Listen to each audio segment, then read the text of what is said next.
Shalom, saludos hermanos y amigos. En este momento damos la bienvenida a todos los presentes, tanto en vivo acá como los que están escuchando en YouTube. Como ven acá por mi fondo virtual, estamos ya casi en la luna nueva, ¿verdad? De este mes, séptimo mes del año hebreo, del año lunar.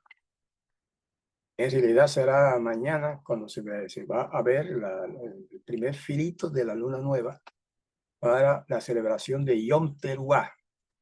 Y aprovechamos para invitar a los hermanos y amigos que nos están viendo en YouTube, para, si quieren, acompañarnos en esa celebración que empieza mañana, sábado, 16 por la noche, al ponerse el sol, un servicio de Yom Teruah. Y luego al día siguiente, que es el primer día de la semana, domingo, de 10 de la mañana a 12 del día, hora de Puerto Rico, habrá un servicio de adoración y de participaciones también, y de música y de alegría, y de comida, excepto de que será comida espiritual, pero siempre se recomienda que los participantes preparen sus buenas comidas para ese día y esa celebración. Bueno, vamos a mostrar el documento para comenzar el tema de hoy. En el mundo, pero no del mundo. Estamos hablando de los discípulos del Mesías. ¿Quién fue el fundador de una buena parte de estas naciones del mundo, de este planeta? En esos pasajes que tenemos ahí, Primera de Crónicas 1, 13 al 16, Génesis 10, 15 y también Génesis 9, 18, vamos a leerlos y también vamos a contestar la pregunta, ¿quién era Kenaán? Que ahora le dicen Canaán. Canaán, pero su nombre en hebreo es Kenaán. Primera de Crónicas 1, 13 al 16, bueno, al 15 parece. Kenaán procreó a Sidón, su primogénito, y a Het, al Jebusita, al Emorita, al Girgashita, al Jewita, al Arquita, al Sinita y al Arwadita, al Chemarita y al Jamatita. Esos son nombres hebreos de pueblos que habitaban en la tierra de Kenaán o Canaán. Génesis 10, 15 y 18 dice, Kenaán procreó a Sidón, su primogénito, y a Het. El 18 dice, los hijos de Noah que salieron del arca fueron Shem, Ham y Jefet. Esos son los nombres originales y verdaderos de esos personajes. Por eso es que utilizamos la Biblia, la versión israelita nazarena.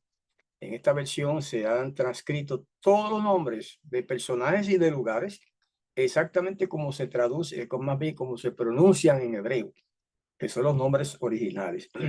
Por eso todo el mundo conoce a Noé, ¿verdad? Noé. Pues Noé en realidad se llamaba Noah, que significa algo así como descanso, reposo, alivio, Noah. Mientras que Noé no significa nada. Y así por el estilo, ¿verdad? Ese no es el tema necesariamente, no estamos en gramática. Pero lo importante es esto. Cuando Abraham, el escogido de Todopoderoso para producir o procrear una nación, llegó a esa tierra, de que llaman la tierra de Canaán, pues no estaba esa tierra vacía. Ahí vivían montones de personas, miles de personas, en tribus, distintos pueblos.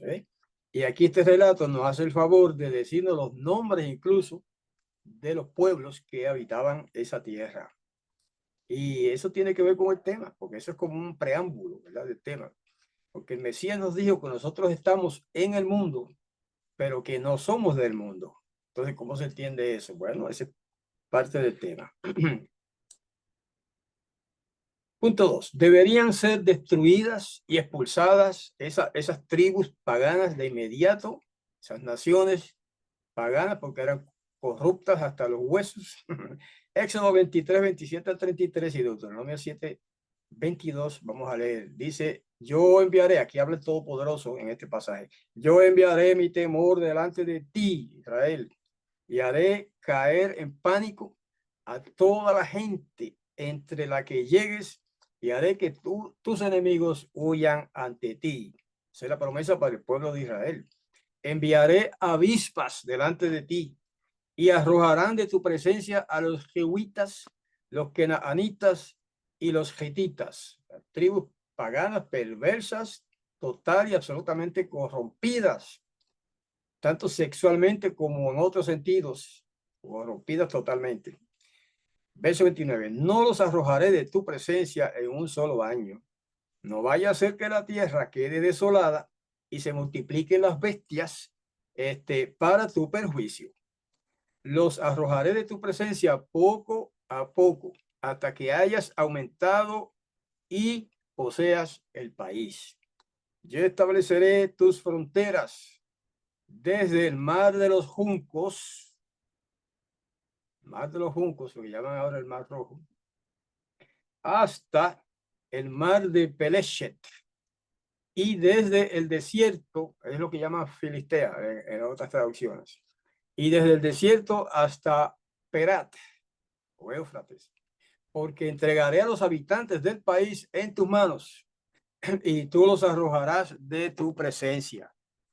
Ahora bien, lo más importante, no harás ninguna alianza con ellos ni con sus deidades. Ellos no permanecerán en tu tierra.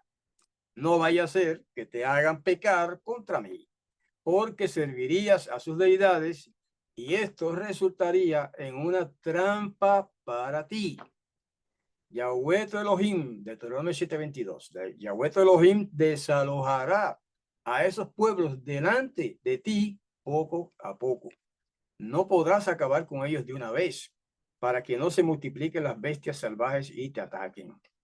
Ok, hermanos, la esencia de este pasaje es que el Todopoderoso, el creador de los cielos y la tierra, el creador del universo, el creador también del pueblo de Israel, a partir de Abraham y Jacob, etcétera, quiere que su pueblo viva en cierto modo, no totalmente, pero hasta cierto punto apartado de los demás pueblos. O sea, que no sigan las mismas costumbres de los demás pueblos, porque generalmente son costumbres paganas. Dije generalmente, no todas las costumbres de otros pueblos son paganas, ¿verdad? Pero sí, hay mucho de paganismo en los pueblos circundantes al pueblo de Israel. Era así en siglos anteriores y lo es todavía. Entonces, es el propósito, hermanos, y digamos, el plan del Todopoderoso Yahweh, que el pueblo de su pueblo, Israel, y todos los que se alleguen a ese pueblo de Israel y se conviertan en el pueblo de Yahweh, el Todopoderoso, sean personas que se distingan de los demás pueblos. ¿Cómo que se distinguen? Bueno, no vamos a entrar en detalle, ese no es el tema hoy, ¿verdad? Pero que en parte que se distingan por su manera de vestir. No necesariamente porque hay una moda especial para su pueblo, no, pero por una manera de vestir decente, modesta, sencilla, para poner un ejemplo. Y sobre todo por su manera de actuar, de vivir. ¿Okay? En parte, eso es lo más importante de este tema, quizás, y por eso lo aclaro ahora, pero vamos a leer algo en la Sagrada Escritura relativo a esto que acabo de mencionar. Punto 3. Los filisteos continuaron siendo durante mucho tiempo verdaderos enemigos de Israel. Estamos hablando del tiempo antes del Mesías, de algunos 1000 y pico de años antes. Estaban estrechamente relacionados con las otras tribus. O sea, los filisteos antiguos estaban relacionados o eran parte de las 12 tribus de Israel. Esto es importante dilucidarlo porque hay ciertas personas, ciertos pueblos hoy día que pretenden ser descendientes de los filisteos y no es verdad.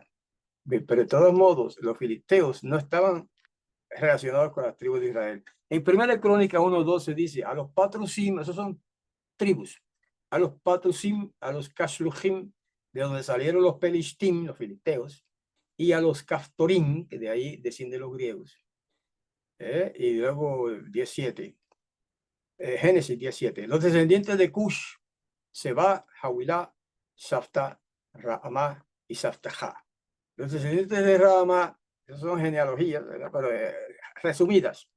Sheba y Dedán y Cush. Además, procreó a Nimrod, quien fue el primer hombre heroico en la tierra. Fue un heroico cazador delante de Yahweh. De ahí el dicho, como Nimrod, un heroico cazador delante de Yahweh. Génesis 10:10 dice, la base de su reino, de Nimrod, fue Babel, Erech, Akkad y Calné, en la tierra de Shinar. De esa tierra salió Ashur y edificó a Nínive, a Rehobot Ir y a Kelach y Resen, o Resen. Entre Nínive y Kelach está entre Nínive y Kelach. Entonces, esta es la ciudad grande. ¿Por qué se mencionan estos datos aquí, estos detalles? Porque todas esas tribus paganas que existían en aquel tiempo en la tierra de Canaán, en el tiempo en que Israel llegó a esa tierra, por orden del Todopoderoso, Creador del universo, él tenía que desalojar, el pueblo de Israel tenía que desalojar esas tribus de allí. Y no vamos a entrar en los detalles, pero en Levíticos, el libro de Levíticos, se especifica, podríamos tocar eso en otra ocasión, se dice claramente cuáles eran los pecados que cometían esas tribus diariamente, por las cuales fueron desalojadas de esa tierra. Entonces se ponen esas tribus paganas como un ejemplo de los pueblos a los que no debemos afiliarnos o con los que no debemos compartir, ¿verdad? En términos de socializar con ellos para aprender sus costumbres, etcétera, etcétera. Esa es más o menos la idea de estos pasajes. Punto 4. ¿Cómo se armoniza Deuteronomio 7.2? Este es un punto de ejemplo. Deuteronomio 7.2 con Éxodo 20.13. Vamos a leerlos. Deuteronomio 7.2 dice, y cuando Yahweh tu Elohim te las entregue a esas tribus y tú las derrotes, debes destinarlas a la destrucción. No les den tregua ni les den cuartel. Wow. Eso suena como fuerte, ¿verdad? Porque quizá muchos no han leído la razón, los motivos, la causa de eso. Entonces, Éxodo 23, sin embargo, dice, no asesinarás. El problema es que la mayoría de las traducciones bíblicas erróneamente traducen ese verso 13 de Éxodo 20 como no matarás. Entonces ellos dicen, ¿en qué quedamos? El Todopoderoso mandó a matar a aquellas tribus y después dice no matarás. Se contradice. Eso muestra la ignorancia de algunas personas porque los maestros no le han enseñado bien. Porque el mandamiento en Éxodo 20:13 no dice no matarás. ¿Ok? Dice no asesinarás, que es diferente. Ahora, yo conseguí una maquinita ahí con inteligencia artificial, nada más que por probar, y le hice la pregunta, ¿cuál es la diferencia entre matar y asesinar? Y la inteligencia artificial me dijo, hola, este es Bing. Según los resultados de la búsqueda, la diferencia entre matar y asesinar es, matar es quitar la vida a un ser vivo, persona, animal o planta, con o sin intención. Asesinar es quitar la vida a una persona con intención, premeditación y violencia. Entonces, y también se dice a veces con intención, premeditación y alevosía, o sea, con un interés de matar a esa persona. Eso es asesinar. Es el que vigila al otro y lo acecha y busca la ocasión para matarla. Eso es asesinato. Matar es otra cosa. Por ejemplo, en la guerra, cuando un país ataca a otro, pues el país atacado tiene que defenderse y para eso tiene que guerrear. Eso no está prohibido en la Torá. En los mandamientos de todo por eso no está prohibido eso. Claro, es indeseable la guerra, pero no está prohibida. Porque si te atacan a ti, tú tienes derecho a defenderte. Ese es el principio elemental de la supervivencia. Si te atacan y te van a matar, tú tienes derecho a defenderte. Y si en el acto de defenderte el otro resulta muerto, pues qué pena, pero no eres culpable de asesinato. ¿Es homicidio? Sí. ¿Mataste? Sí, pero no asesinaste, porque el asesinato implica premeditación, ya lo leímos, ¿verdad? Entonces, por lo tanto, esa supuesta contradicción que presentan algunos incrédulos y algunos incluso creyentes, pero ya por ignorancia, no porque no quieran, ¿verdad? Pero entre el mandamiento de Yahweh en Deuteronomio 7:2 y el mandamiento de Yahweh también en Éxodo 23, que no es lo mismo. Él mandó destruir aquellas naciones por una causa justa y no vamos a entrar en todos los detalles, pero hay abundante evidencia de cuáles fueron las causas. Y otra cosa es asesinar, que es lo que prohíbe Éxodo 20:13, no asesinarás. ¿Ok? Eso es así, en esencia, es la explicación de la supuesta contradicción que algunos ven, pero esa contradicción se debe al error que han cometido los traductores, y eso lo están corrigiendo ahora, en las mismas traducciones cristianas. En la versión Reina Valera actualizada, por ejemplo, se corrigió eso. En la versión que se llama textual y otras versiones cristianas y otras no cristianas también, se ha corregido Éxodo 20:13, porque no matarás es una traducción equivocada. Ahí tiene que decir no asesinarás, que es lo correcto. Y no vamos a entrar a explicar las palabras hebreas porque no estamos en la gramática hebrea en este momento, pero es bueno que tengan eso en cuenta. Punto 5. ¿Por qué Yahweh no quería que los israelitas se casaran con gente de esas naciones paganas? Deuteronomio 7:3-4 vamos a ver y 7:5-6 también. Más bien, cómo deberían abordarlos y por qué.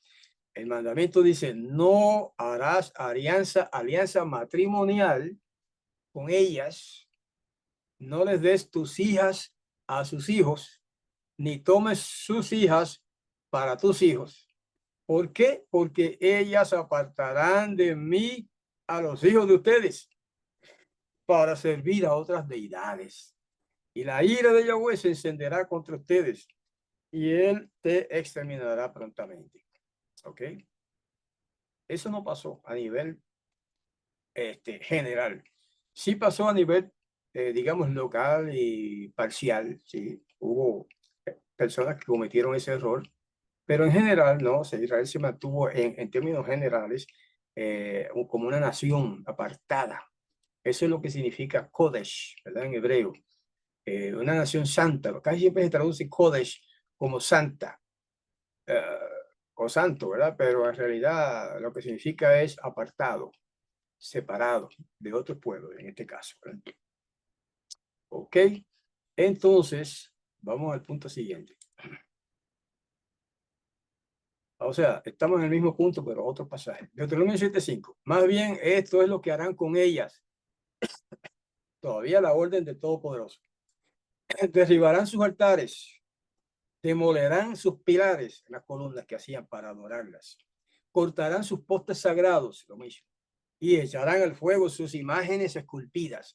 Ve que el Todopoderoso detesta las imágenes, porque eso pervierte al pueblo. Porque tú eres un pueblo consagrado, eso es lo que significa Kodesh.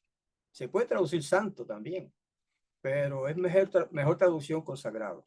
Tú eres un pueblo Kodesh, consagrado a Yahweh tu Elohim. De todos los pueblos de la tierra, Yahweh tu Elohim te escogió a ti para ser su pueblo especial. Y la notita, nuestra notita dice, el mandato del verso 5 se aplicaba solamente a Israel como nación teocrática. ¿Qué quiere decir nación teocrática? Una nación que era dirigida directamente por el Todopoderoso, directamente, pero a través de alguien, ¿no? De un profeta, por ejemplo, a través de Moisés en un tiempo, etcétera, ¿no? Eso es una nación teocrática.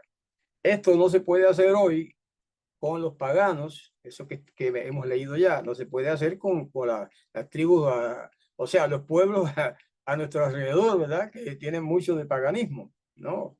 Solo se puede aplicar en sentido espiritual, exponiendo sus errores y falsedades. ¿Ok? Así que ese mandato de eliminar esos pueblos paganos no se puede cumplir literalmente, porque no estamos viviendo bajo una teocracia que está dirigida directamente por el Todopoderoso a través de un profeta. O pudiera ser, por ejemplo, a través del Mesías. No, eso no existe ahora. ¿Existe la nación de Israel? Sí, pero la nación moderna de Israel es una nación democrática, no es teocrática. ¿Ok? Por más religiosos que sean, no es una nación teocrática dirigida por el Todopoderoso, sino una nación democrática como las demás naciones, con un parlamento, ¿verdad? Que de hombres sabios y todo lo que se diga, pero no están dirigidos por el Padre directamente. Así que es una nación democrática. Y la democracia es un sistema bueno, ¿verdad? Pero no, eso no es el tan esencial para Israel, es la teocracia. Por lo tanto, esos mandatos que acabamos de leer, hay que entenderlos y aplicarlos hoy día de manera espiritual, ¿eh? En no mezclarnos con las creencias, en no aceptar las creencias, las enseñanzas, las prácticas y las tradiciones de las naciones en las que vivimos. Y ustedes saben, voy a poner un solo ejemplo. Cuando llega a cierta fecha del año, todo el mundo celebra el día de Halloween. ¿Y qué cosa es el día de Halloween? El día de las brujas. Bueno, el Todopoderoso nos enseña con bastante claridad en las escrituras que no debemos celebrar festividades como esa, porque es una festividad total y absolutamente pagana. Por más que las iglesias la celebren, pues, allá ellos, ¿verdad? Yo no voy a juzgar ni a condenar a nadie, no, allá ellos. Pero los que nos consideremos israelitas, hebreos, debemos apartarnos de celebraciones tan paganizadas como esa. El día de Halloween, el día de las brujas, hay varios nombres que se le dan. El día de los muertos. De hecho, eso proviene de una tradición católica que es el día de todos los santos, pero refiriéndose a los muertos, etcétera. Eso es para poner un ejemplo, porque hay otras cosas que hacen las naciones en las que nosotros vivimos que son inaceptables para el Todopoderoso, que son contrarias a los mandamientos sanos y perfectos del Todopoderoso. Y también, pues, lo que debemos hacer no es apartarnos literalmente y no a vivir a otro sitio, sino apartarnos de las prácticas y costumbres de esos grupos, de esos, como se llamen, sean iglesias o como se llamen, ¿verdad? De esas costumbres que no son bíblicas, no se basan en las escrituras. Y hay otras, pero no quiero entrar en mucho detalle en esta ocasión. Ahora vamos al punto 6. Bajo la enseñanza del nuevo pacto o la nueva alianza, mal y equivocadamente llamada el Nuevo Testamento, Yahweh ha llamado y todavía está llamando a un pueblo para su nombre, así que lo dice la Escritura. ¿Cómo debemos tratar al mundo o a quienes que no están en el Mesías o a quienes no están en el Mesías? Hay un qué de más ahí. En Efesios 5, 1 al 7 nos dice, por tanto, sean imitadores de Elohim, eso quiere decir el Todopoderoso, como hijos amados, y anden en amor como el Mashiach, que eso quiere decir el ungido, como el Mashiach también nos amó y se entregó a sí mismo por nosotros como ofrenda y sacrificio en olor fragante a Yahweh. Pero la inmoralidad sexual, eso es bien específico, ¿verdad? Y toda impureza, eso es general, o avaricia, eso es específico, no se nombren más entre, no se nombren más entre ustedes. Perdone que me corrí demasiado la página. Ok. No se nombren más entre ustedes como corresponde a consagrados, ni tampoco la conducta indecente. Fíjense que cosas específicas. Conducta indecente, hermano, tenemos que apartarnos de esas cosas. Ni tonterías. Eso suena como suave, ¿verdad? Tonterías. ¿Qué son tonterías? Bueno, hay muchas cosas que se dicen que son tonterías. ni bromas groseras, eso es específico. Los creyentes deben abstenerse de estar con esa costumbre o adoptar esa costumbre de hacer bromas groseras.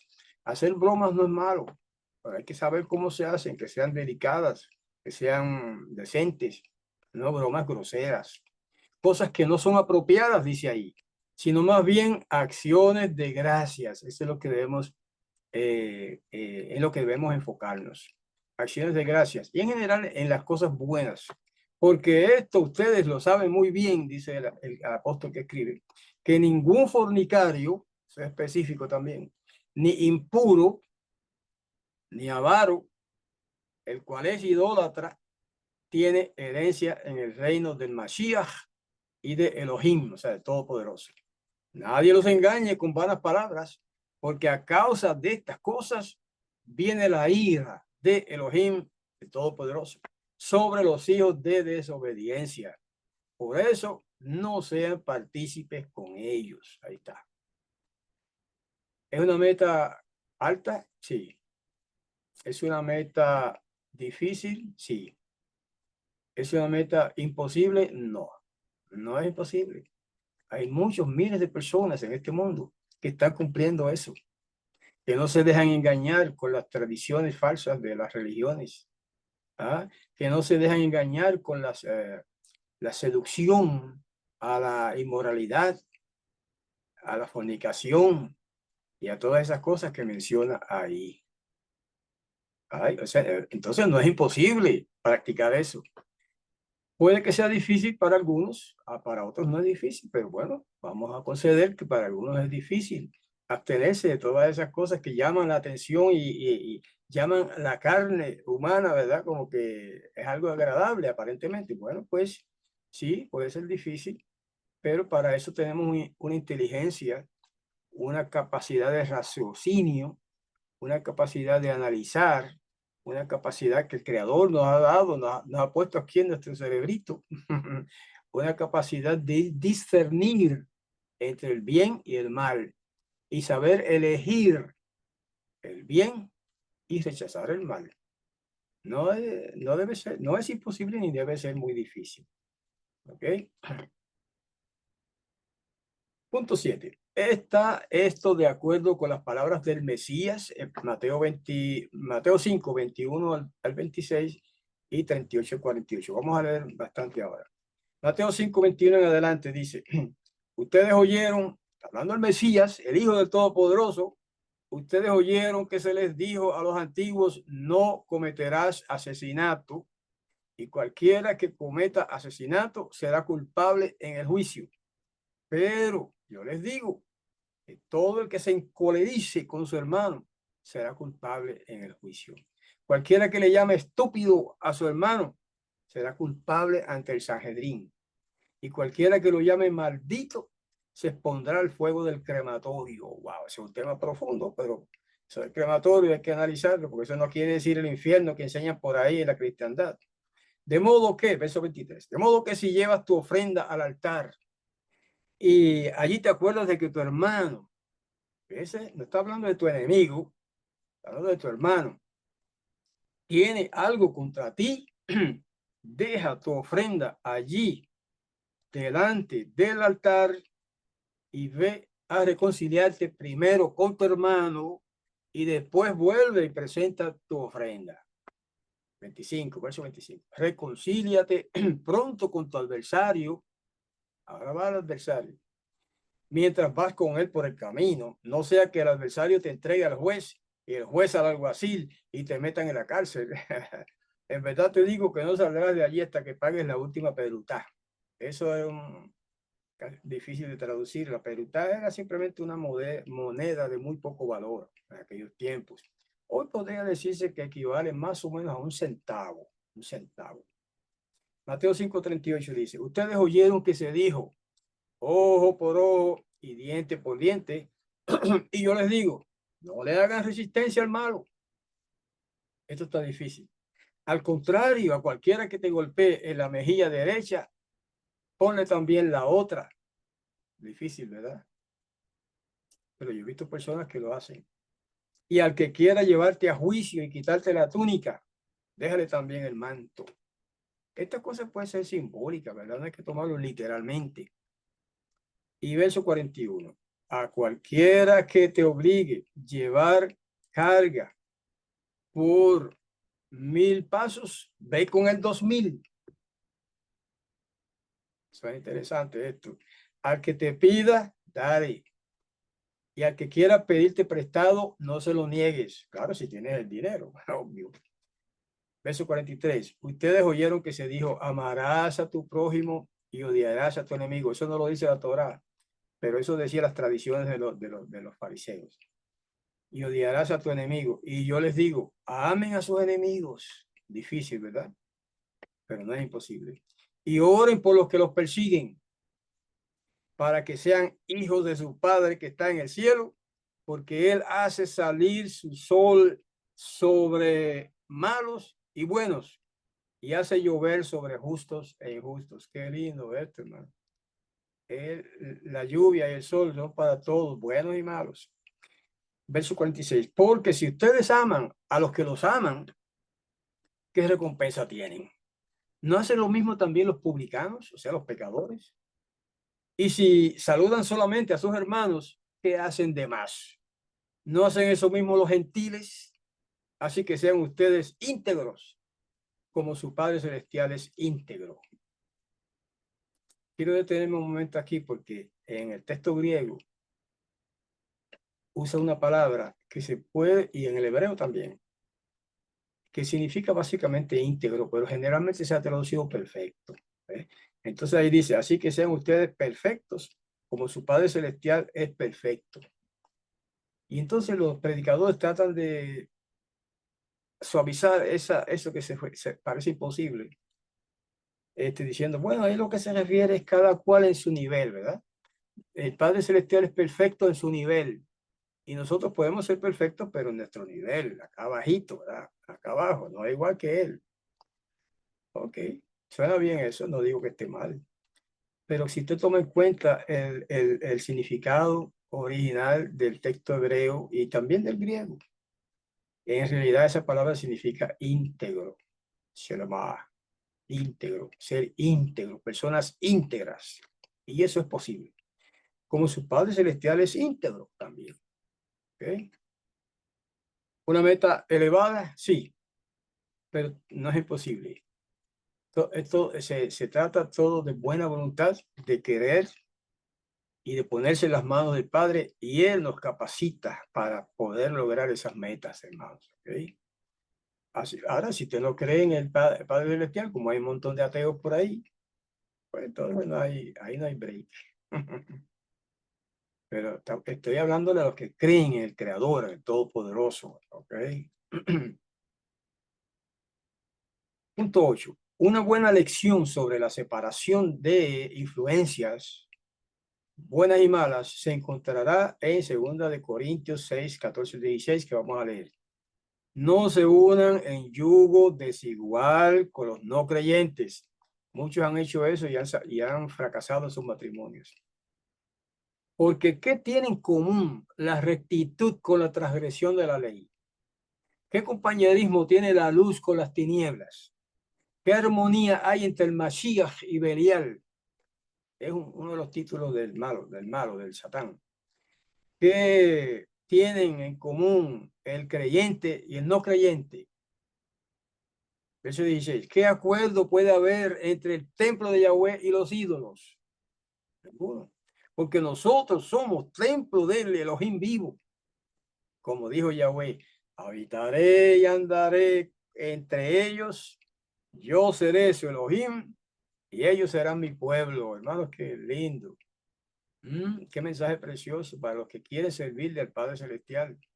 Dice que Él andará entre nosotros y será nuestro Elohim, o sea, nuestro poderoso, nuestro todopoderoso, nuestro Padre Celestial, y nosotros seremos su pueblo.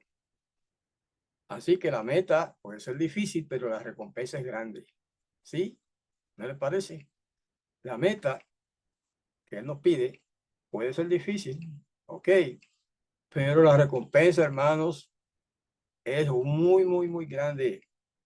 Y ser llamados hijos del Todopoderoso no es poca cosa, hermanos. no es poca cosa. Es el privilegio y honor más grande que se puede obtener en este mundo y especialmente en la actualidad, en esta generación en la que estamos viviendo. Punto 9. ¿Qué debemos hacer entonces al respecto? Según de Corintios 6, 17 y 18 nos da la lección. Por eso salgan de medio de ellos y apártense, dice Yahweh. No toquen lo inmundo. Fíjense que no está hablando de apartarse literalmente, literalmente de irse a vivir a otro sitio. No, no, no. Es cuestión de no toquen lo inmundo y yo lo recibiré. Y seré un padre para ustedes. Y ustedes serán mis hijos y mis hijas, dice Yahweh, el omnipotente, el Shaddai, como dice en hebreo. Entonces, fíjense que no se trata de convertirnos en ermitaños, irnos a vivir solitarios a los montes. No se trata de eso. Cuando dice que nos apartemos y que salgamos de medio de ellos, quiere decir de sus costumbres, de las tradiciones paganas, de las tradiciones pervertidas y corruptas de esta sociedad en la que estamos viviendo y no tocar lo inmundo, ¿ya? No es algo imposible, pero requiere voluntad y amor, sobre todo de amar a Yahweh sobre todas las cosas y a nuestro prójimo como a nosotros mismos, que son los dos mandamientos principales sobre los que pende toda la Torá. ¿Qué entiendes por estar en el mundo, pero no ser del mundo? Juan 17:6 y versos 11 y 12 y 15 y 16, lo vamos a leer así para abreviar. Yo les he dado, hablando aquí el Mesías mismo, está hablando a su padre, en Juan 17. Yo les he dado a conocer tu nombre a los hombres que del mundo me diste. Eran tuyos y me los diste. Y han guardado tu palabra. Verso 11. Yo ya no estoy en el mundo, pero ellos están en el mundo. Y yo me voy contigo, Padre Santo. Protege con tu nombre a los que me has dado, para que sean uno, así como nosotros somos uno. Mientras he estado con ellos, yo los he protegido con tu nombre que me has dado. Y los he cuidado y ninguno de ellos se perdió, excepto el hijo de perdición, ahí se refiere a Judas, aunque no lo menciona, para que se cumpliera la escritura. Verso 15. No ruego que los quites del mundo, sino que los protejas del maligno. ¿Ven lo que estamos diciendo? No es cuestión de apartarnos literalmente, sino que seamos protegidos. Ellos no son del mundo, como tampoco yo soy del mundo. Wow. Esa es la oración principal y más grande del Mesías, nuestro Maestro y Salvador. El término hebreo Tevel, es una notita mía para aclarar un punto aquí. El término hebreo Tevel se refiere al planeta, al mundo. Se puede traducir mundo, pero se refiere al planeta. El término hebreo, sin embargo, Olam, se refiere al sistema mundial que impera en este planeta, entre otras cosas. Esa notita es importante para que captemos el sentido de qué es eso de estar en el mundo, pero no ser del mundo. Que estamos en el Tevel, el planeta, en el mundo, pero no somos del Olam. O sea, no somos del sistema mundial, que es lo que está corrompido. El sistema político, social, religioso, todos esos sistemas humanos que se han pervertido. A eso es lo que se refiere la palabra, en este caso, la palabra Olam, que puede significar otras cosas, pero significa en esencia el mundo en el sentido del sistema mundial. ¿Ok? Entonces, queridos hermanos, con esto terminamos la presentación de hoy. Mi invitación a todos los que nos escuchan es sencillamente busque la voluntad del Todopoderoso. ¿Y cómo se busca eso? ¿Dónde está? Está en la Biblia, lo que llama todo el mundo llama la Biblia, las Sagradas Escrituras, ¿verdad? Casi todo el mundo tiene una Biblia en su casa, pero no la leen muchos. Muchos la leen y muchos no la leen. Entonces ahí es donde está la voluntad del Todopoderoso. ¿Por qué no nos va a hablar literalmente así con su voz que la oigamos? No, eso no va a pasar. Pero Él nos habla a través de las Sagradas Escrituras que las tenemos aquí en nuestras casas. ¿Ok? Y eso es el punto. que debemos buscar su voluntad, como leyendo, estudiando las Sagradas Escrituras. Lo que hacemos aquí en los viernes de la noche, como decimos, ¿verdad? Que ya es la noche del Shabbat, pero se le dice así, viernes de noche. Lo que hacemos acá en la escuela hebraica es estudiar las Sagradas Escrituras. Yo les ayudo un poco, ¿verdad? Con estos temas para que ustedes se sientan motivados a seguir estudiando por ustedes mismos las Sagradas Escrituras. Lo que hacemos cada Shabbat, cada sábado de mañana, de 10 a 12 de la mañana, hora de Puerto Rico, en la Asamblea de Yahweh, ya no la Escuela Hebraica, bueno, la Escuela Hebraica es mi ministerio personal y es parte de la Asamblea de Yahweh, pero la Asamblea de Yahweh es algo más amplio. Y el sábado de la mañana nos reunimos para un servicio de adoración y estudio, las dos cosas. Y menciono esto porque quiero invitar a nuestros oyentes en YouTube, todo el que nos ve en YouTube, que nos acompañen, que nos visiten, por favor, entre uno de estos días, ya sea viernes de la noche o sábado de la mañana, y participen con nosotros de estos estudios. Y esa es una manera sencilla y humilde, digamos, de compartir, de aprender y de enseñar, ¿verdad? Y los que aprenden también se convierten en maestros a la larga y enseñan a otros, ¿eh? Y esa es la dinámica, esa es la idea. Así que con esto pues nos despedimos, que el Todopoderoso los bendiga y los guarde a todos los que nos están escuchando. Y como decía en la invitación, hasta la próxima. Shalom.